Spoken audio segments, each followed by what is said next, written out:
you think about your reaction to something. There's a difference between your reaction and your response. And especially in people leadership, you're going to have all sorts of reactions, and it can be really hard to control those. And I don't think people should try to be someone that they're not. I mean, there are going to be plenty of times that someone does something at work and your immediate reaction in your head is, well, I'll say, why on earth will be a very family friendly podcast, but why on earth or other things might they do that? But as a leader, there's a huge difference in that immediate reaction and then how you respond. And so if you think to yourself, okay, just let me pause. Let me pause for a second and think about, why does it matter? How do I react? How could I possibly? What are options? But so really training yourself to pause. And it's something that, and I found it in work and in life outside of work, that the more you think about doing it, the easier it becomes. And it can just be a quick pause. It's not something that prevents you from actually getting to that act step. Hello and welcome to FranklinCovey on Leadership. I'm your host, Will Hodling. Today's guest is Ashley Hurd, the author of the recently published The Manager Method. Ashley started her career in legal and then moved to HR, and she was an executive at McKinsey. Ashley's career took off a few years ago when she started posting practical tips and tricks on TikTok and other social media platforms. She's also the host of the popular HR Besties podcast. In today's conversation, we'll do a deep dive into her book, The Manager Method. We'll discuss her framework, pause, consider, act, and then we'll apply it to a number of traditional difficult leadership scenarios. We'll also talk through some cliche leadership advice and hear what she would use or lose, and then discuss how AI is transforming management and leadership. Ashley Hurd, welcome to FranklinCovey on Leadership. Hey, Will, thanks so much for having me. Wonderful. Very excited for today's conversation. So I want to start on the personal before we go into the professional. Take me back to your childhood, and this will be our brief Oprah moment to begin. What is some experience or person or something from your upbringing that led you believe, to be the person and leader you are today? Well, I have a fun fact that I am related by marriage to Ann M. Martin, who wrote The Babysitter's Club. And I didn't know that until I was already totally into the Babysitter's Club. I got really into it when I was like 6 or 7 years old and was tearing through every one, and then realized Anne actually wrote it. And so one thing for me is, as I think back to role models and things like that, I never had to envision leaders or maybe what women leaders can look like, because I'd open up the pages of the Babysitter's Club and see a very entrepreneurial startup that was started by a group of middle schoolers, whether you've read or not, like Christy Thomas, Marianne.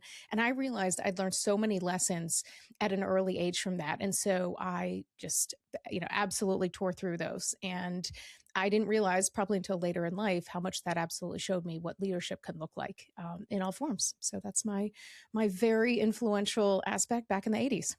Excellent. All right. So the Babysitter's Club can be credited for your leadership journey today. So let's fast forward from reading the Babysitter's Club to maybe you were a babysitter in a different capacity as an HR exec at McKinsey many years later. And so I would love to, you actually were a lawyer by training, and then you worked in legal for a while, and talk about that transition from being a lawyer and working as an attorney to moving into HR. What was the kind of motivation or background there? I did. So I worked as a lawyer first in the law firm environment. So I was an employment lawyer generally for companies on the employer side. So from litigation, seeing how things cost a lot of money to defend, and often there was just a lot of fighting on all sides. I also did counseling, so some of that preventative work. So after about 4 years, I went in-house. So as opposed to working in law firms, I worked directly for a company. It was a publicly traded media company, but they did not have a strategic HR department. And we actually had a pretty lean legal department for what it was. But we took on that role of strategic HR. And so I felt very fortunate to learn at a very early time as a lawyer that it's not just, what can we do the right thing, fight with everybody, but taking the human lens and really thinking about the people behind the problems that people might bring to you. And so I took on that lens and really liked the proactive aspect of things like training, or if someone comes to you and says, we need to make a change, not just filling out the paperwork, but pausing to have the conversation of, okay, well, I've never heard of this person. Tell me what's going on. What might they say? And having more of those holistic conversations that oftentimes can lead to something very different from termination. And so I had that. So as I went on, I didn't like being a lawyer so much. I felt like a situational janitor, which might relate to a lot of people in different jobs. But so over time, I had the ability, working in some small companies and large ones, to have a path of not just being a lawyer, but look to take on that HR path as well. And so I really liked moving from the reactive to as proactive as possible. So as an HR executive at McKinsey, what is one of the hardest challenges that you faced and how did you overcome it? A challenge I saw is I personally felt, I think a lot of people feel like this at work. I mean, McKinsey's a perfect example. I was a lawyer and then took on an HR leadership role, and they had an intranet where you could see people's qualifications. And I might look someone up and, okay, we're going to have a normal conversation. I'd say, oh my gosh, they have 5 Ivy League degrees. I don't have any. And so I definitely felt like the anomaly. And so one, as a personal challenge, was how do you establish credibility when you feel like a small fish in a pond of brilliant people? And what I learned from it was people, including those people with 5 Ivy League degrees, senior partners looking for guidance. A lot of those conversations, if I closed my eyes, they were identical to ones that I'd had. I grew up in Louisville, Kentucky, and I returned back to Kentucky for a period of time and worked for KFC as a lawyer. And the conversations that I would have with a senior partner at McKinsey were very common with the ones that were faced by assistant restaurant managers. And a lot of it is, how do you have a performance conversation with a person? Or how do you motivate somebody? How do you do all of these things? And so for me, it was really getting that understanding of a lot of challenges of people management. They actually have a lot more in common, regardless of title or industry, than you think. Yeah, people are people, regardless of how many Ivy League degrees they have, and I think that insight definitely resonates. So now I want to talk about your transition from being a great, I'm sure, HR leader at McKinsey to now being a kind of public intellectual thought leader on the topic of management leadership. You really took off on social media, and now you have this incredible podcast, HR Besties, as well. That's very popular. So, what inspired you to move from helping the 10,000 employees at McKinsey to helping 10 million people online? And also kind of what gave you the courage to become a content creator? That's such a different approach and job function. It's definitely different, and not a chapter I thought I would have over 40, that I would start over 40. But in my childhood, not only was I reading the Babysitter's Club books, but I loved playwriting. I actually really wanted to be a playwright professionally. And then I went to college and went to law school and did all the things and followed the more traditional path I felt like I should take. But I always had this really creative bent inside of me. I would bring it out, like when I was in legal and HR.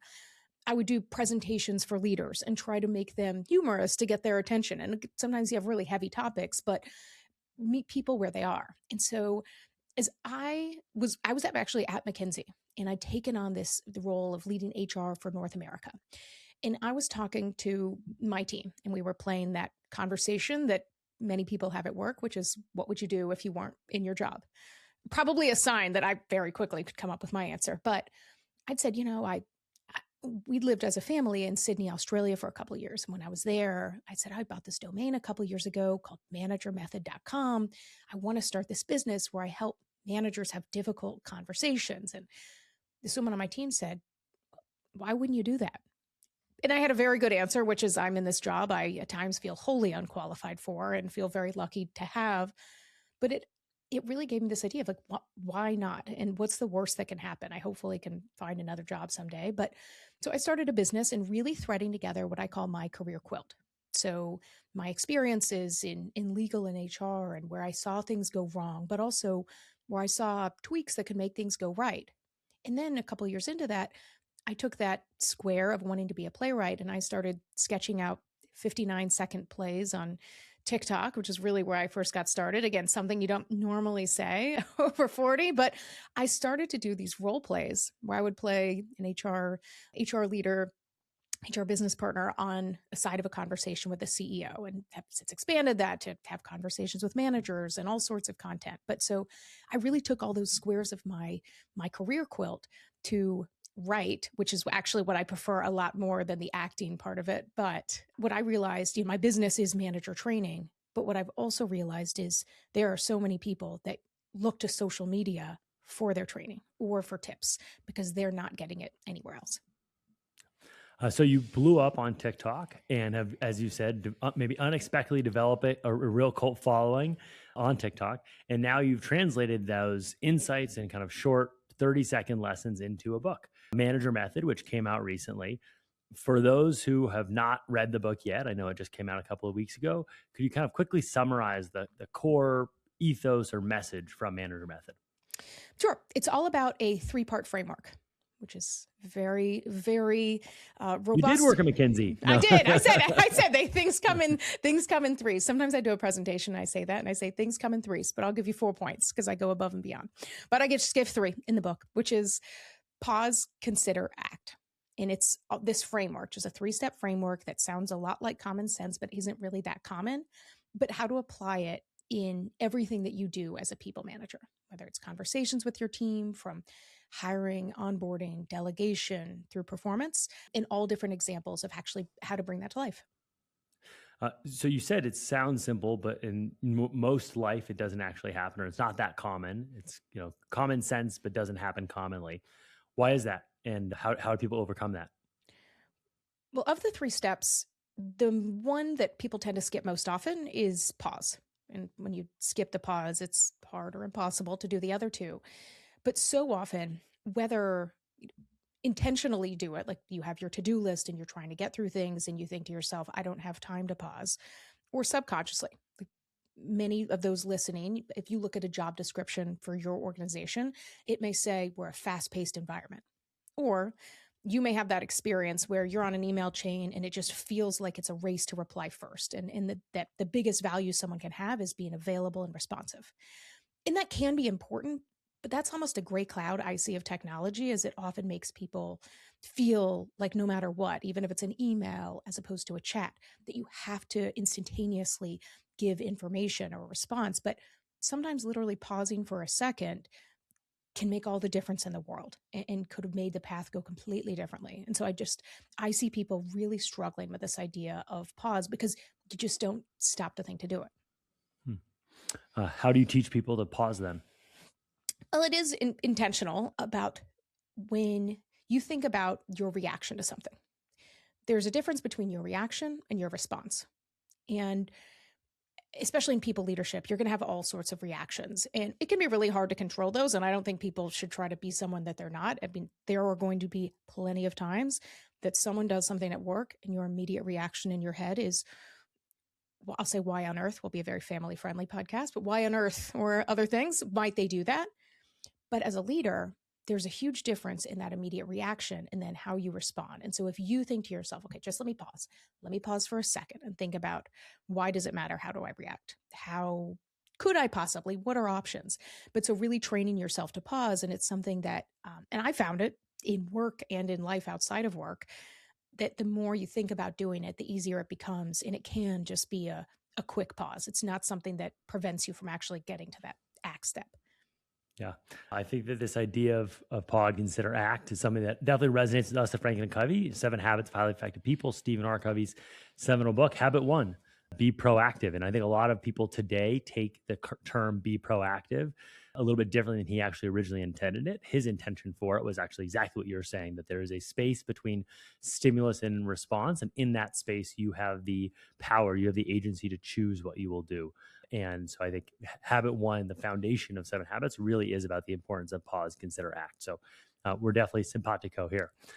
I want to share a couple of difficult scenarios that I'm sure a lot of our listeners have had, and kind of get your expert advice on how to handle them. So the first scenario is something that many of us have dealt with, which is to have a very high performing employee who is now quite disengaged, and kind of trying to get them back into excitement and engagement and full productivity and performance. So what's a recommendation for a manager who's dealing with that with one of their reports? Well, the trap that a lot of people fall into when you're a manager, first, is to do nothing. And the reason for that is I know so many managers that will be so afraid of doing or saying the wrong thing. And so they avoid that. They avoid messing up by being silent. But for me, in both legal and HR, I actually saw, I mean, maybe with a few exceptions in legal, the biggest mistake managers make not being doing or saying the wrong thing. It is doing or saying nothing.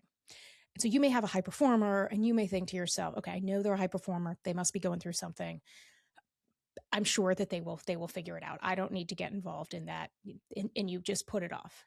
And then all of a sudden things can fester and escalate. And so I do think having real conversations. So part of the third step, that act, it is important to actually do that. But one is to pause and consider, okay, as a manager, how are you feeling about it? I mean, most of us will go through work and we focus on how we're feeling, totally natural, but you may be feeling frustrated. I'm counting on this person.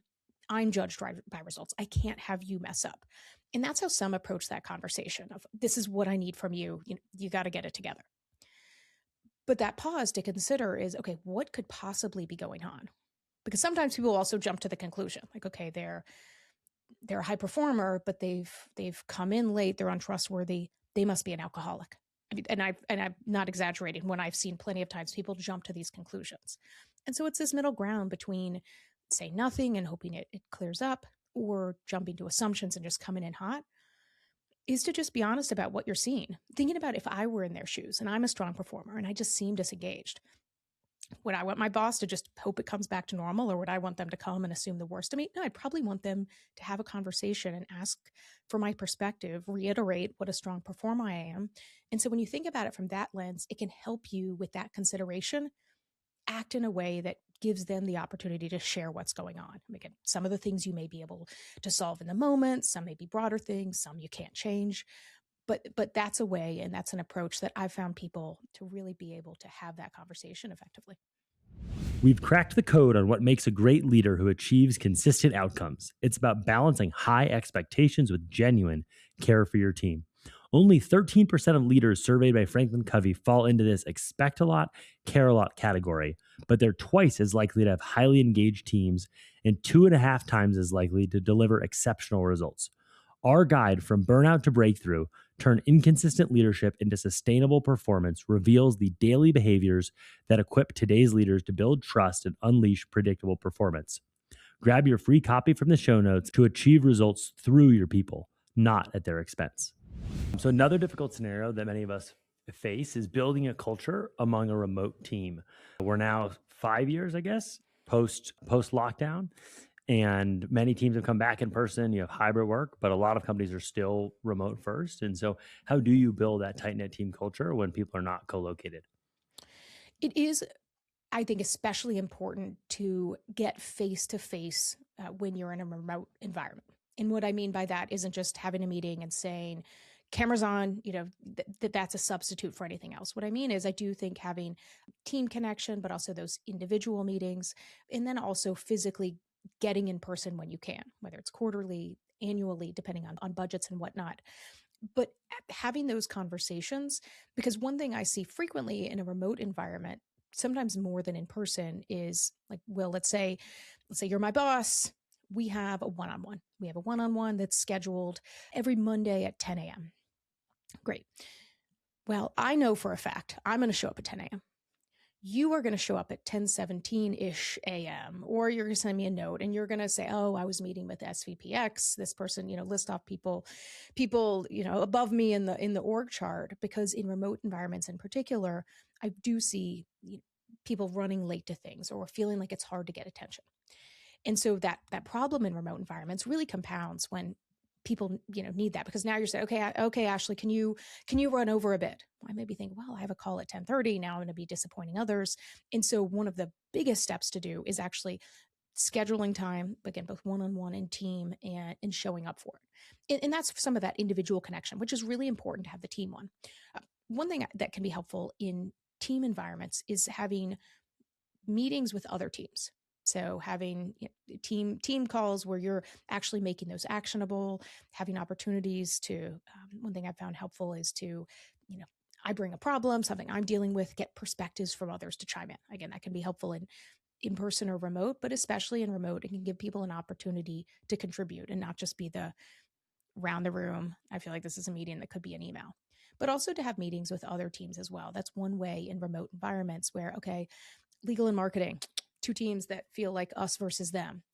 Okay, so how can we flip that script and get people together and show the people behind the departments? Because again, it can be a little easier in person when you actually see people's faces, but in remote environments where often a department feels like a department, humanizing that creates not just a team culture, but also an organizational culture as well. Yeah. So the final scenario is about a new leader joining an organization. So if you're a new leader and you're joining a new organization, how do you recommend that they kind of onboard themselves most effectively?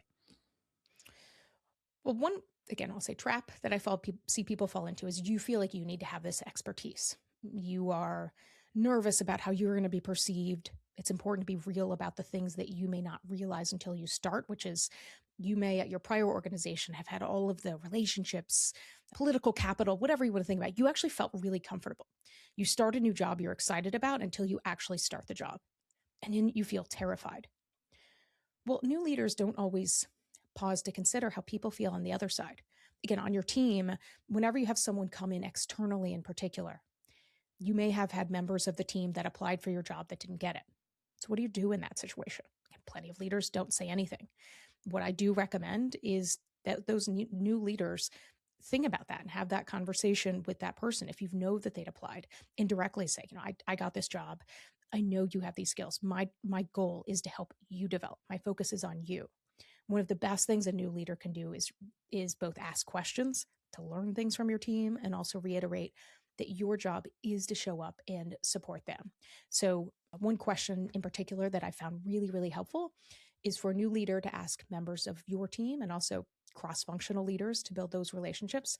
What do you wish more people knew about your day-to-day, your goals?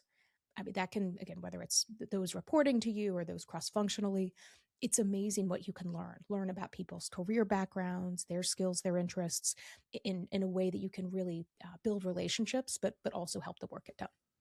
Awesome. So management and leadership is a category that has a lot of cliches and direction and advice and frameworks and whatnot. So in our next segment, I want to call it use it or lose it. And I'm going to share with you a few canonical leadership tips and pieces of advice. And you let me know, should we use it or lose it? Okay. So the first one is praise in public, critique in private. Use it. I do like that generally. I think it's a great habit because again, people often like to have themselves shouted out, and it can mean even more when you see it done around you. People don't like to be embarrassed. It can feel super personal. And so there can be some exceptions, especially to the praise in public. Some people hate that. So understanding your team is the asterisk I'll put behind that, but generally use it. Cool. The next one is as a leader, you should treat everyone on your team equally. Lose it. I think you should treat everyone on your team fairly, but equally isn't going to be realistic. The way I'd say is to pause and consider your team member's perspective. Each member of your team, would they feel like they're treated fairly? Some ways that doesn't happen is people, you don't have to have a timer, and that if you're in person, you walk by everyone's cube and say, okay, I'm going to have 60 seconds to everybody and have this. Like that would be equal treatment. That would also feel very strange. But what can happen is a team member looks and says, well, I see the boss stopping every day by this person's cubicle, or they go on vacation with this person. That feels really unfair, or I never get these opportunities. And so as a leader, if you at any point in time think of each of your team members and say, would they feel like I'm treating them fairly? That is what I would use it instead. And then the final one is, as a leader, leaders will often tell their teams, don't bring me problems, bring me solutions. I would use it, but I would add language to the end of it, because if you say that to someone, they are going to put the very same comments I get frequently when I make videos about exactly this on social media, which is where people say or think in their head, you're my boss, you tell me, you make more than I do.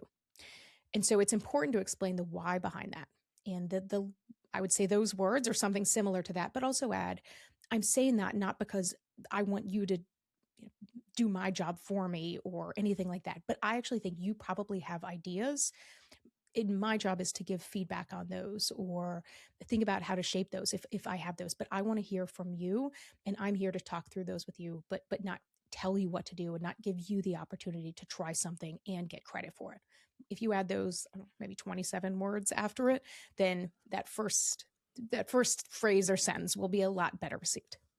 Cool. And beyond pause, consider, act, what are a favorite leadership saying or two of yours? Well, in the book, I talk about two things. One, I do talk about don't be a tight jeans leader in the book, which is all about leadership by pants, to not be a tight jeans leader.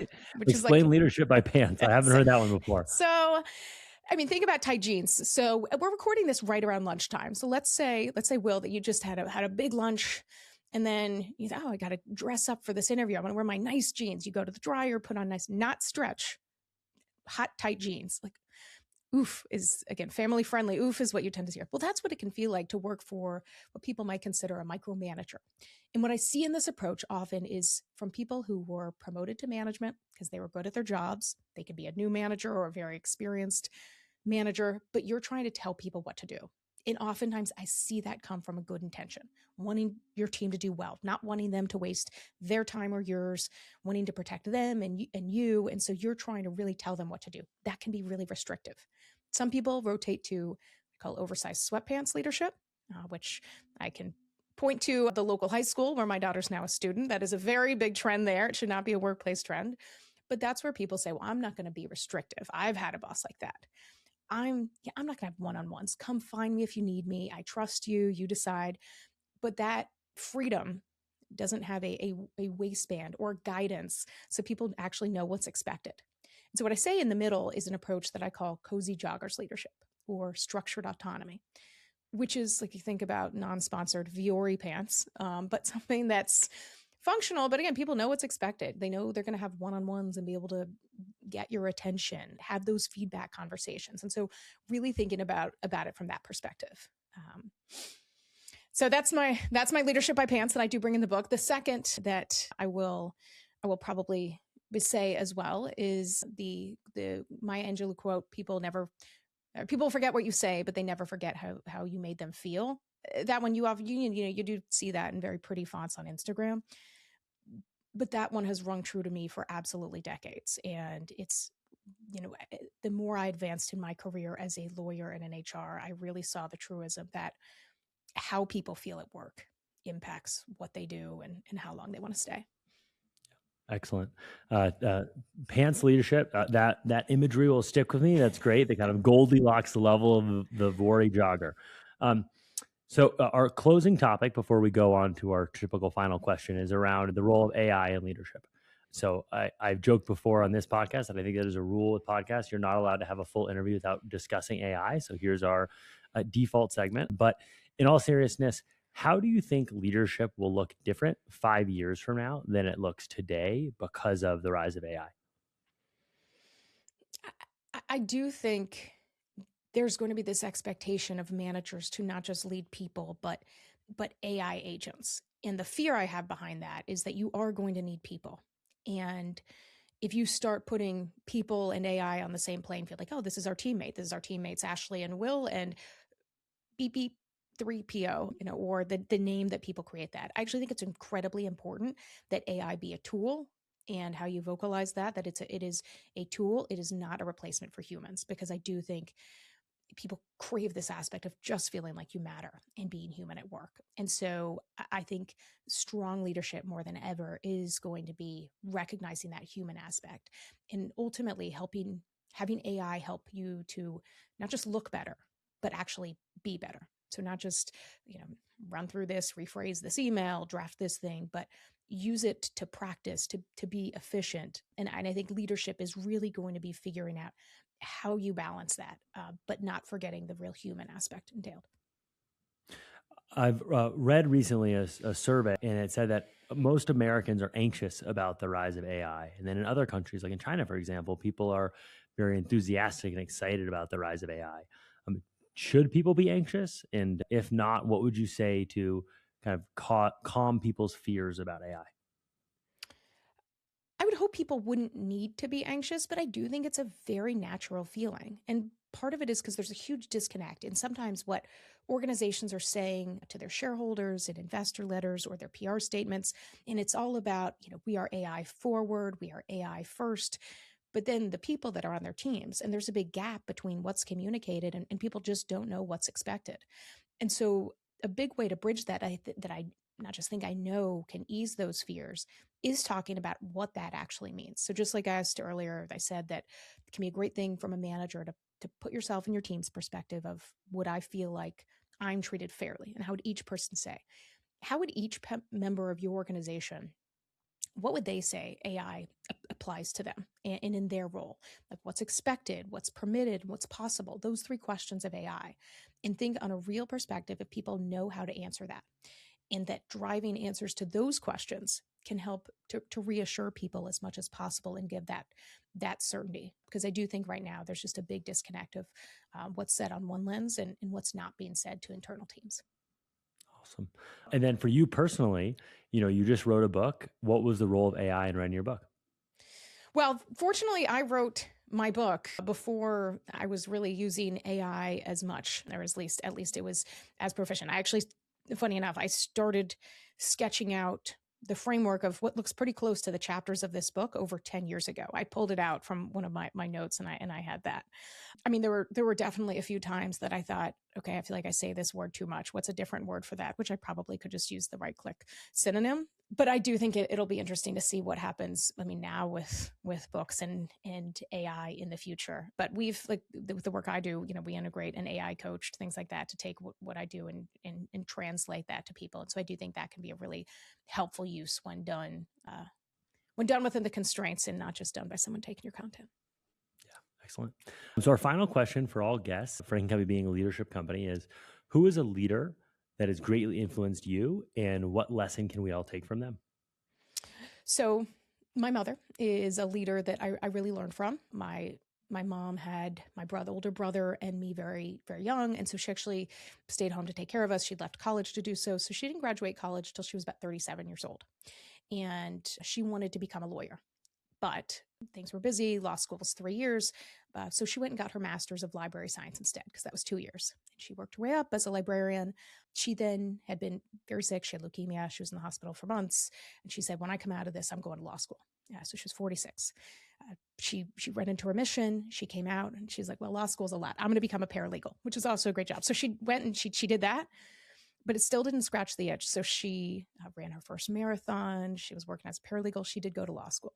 So she graduated in her 50s from law school. And she could not get a job in a law firm, even though she was top of her class. I also told her she should not do that path because the payoffs are, beyond when she'd probably want to be working.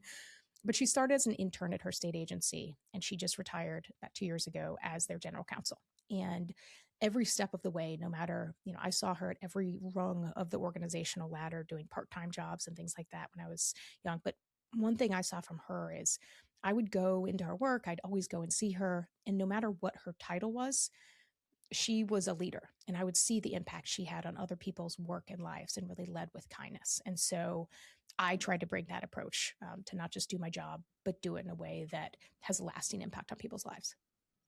Wonderful. That's incredibly powerful. I got goosebumps. Thank you so much for sharing. And I hope you share this episode with her and so she can hear that amazing homage to her. So thank you so much for joining us today. Thank you so much for sharing your insights on management and leadership. Thank you so much for being a great voice on TikTok with the HR Besties podcast. So for everybody listening, make sure to follow Ashley all over social media, listen to HR Besties, and buy her new book, The Manager Method. Thank you so much for the conversation. Thank you so much, Will. Thanks for everyone Absolutely. listening. To all of our listeners, thank you for joining us for another week. Please share this episode with one person who you think would benefit from the lessons Ashley shared today. And we hope you join us next week for another episode of FranklinCovey on Leadership.